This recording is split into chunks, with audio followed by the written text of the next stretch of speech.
بسم اللہ الرحمن الرحیم اللہ کے نام سے شروع جو نہایت مہربان ہمیشہ رحم فرمانے والا ہے۔ هل اتاك حدیث الغاشیہ کیا آپ کو ہر چیز پر چھا جانے والی قیامت کی خبر پہنچی ہے؟ وجوہ یومئذ خاشعہ اس دن کتنے ہی چہرے ذلیل و خوار ہوں گے۔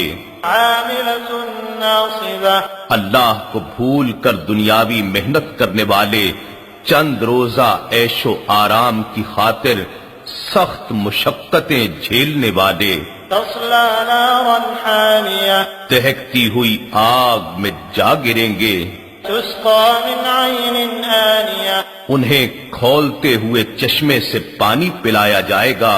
لیس لهم طعام الا من ضریع ان کے لیے خاردار خشک زہریلی جھاڑیوں کے سوا کچھ کھانا نہ ہوگا۔ لا يسمن ولا يغني من جوع یہ کھانا نہ فربا کرے گا اور نہ بھوک ہی دور کرے گا۔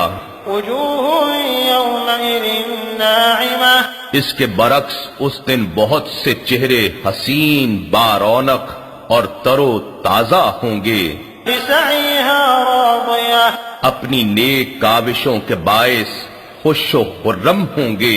فی جنت عالیہ عالی شان جنت میں قیام پذیر ہوں گے۔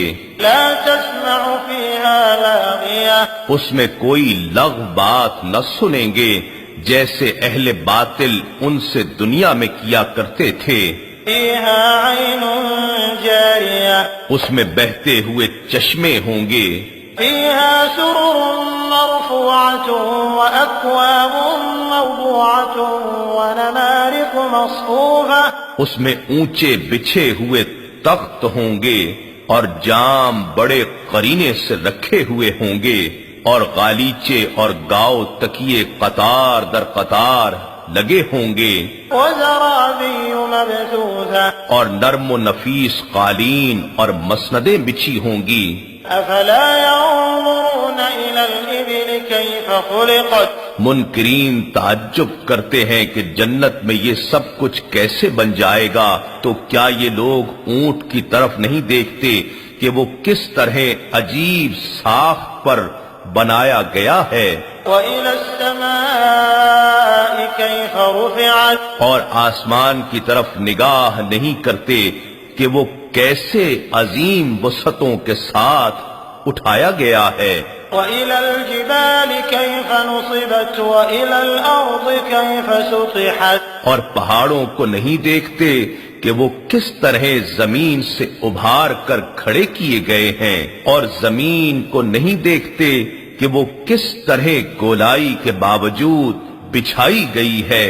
فَذَكِّرْ إِنَّمَا أَنْتَ مُذَكِّرٌ بس آپ نصیحت فرماتے رہیے، آپ تو نصیحت ہی فرمانے والے ہیں، لَسْتَ عَلَيْهِمْ بِمُصَيْطِرٍ آپ ان پر جابر و قاہر کے طور پر مسلط نہیں ہیں، إِلَّا مَن تَوَلَّى وَكَفَرَ فَيُعَذِّبُهُ اللَّهُ الْعَذَابَ الْأَكْبَرَ مگر جو روح گردانی کرے اور کفر کرے تو اسے اللہ سب سے بڑا عذاب دے گا۔ إِنَّ إِلَيْنَا إِيَابَهُمْ ثُمَّ إِنَّ عَلَيْنَا حِسَابَهُمْ بے شک بالآخر ہماری ہی طرف ان کا پلٹنا ہے، پھر یقیناً ہمارے ہی ذمے ان کا حساب لینا ہے۔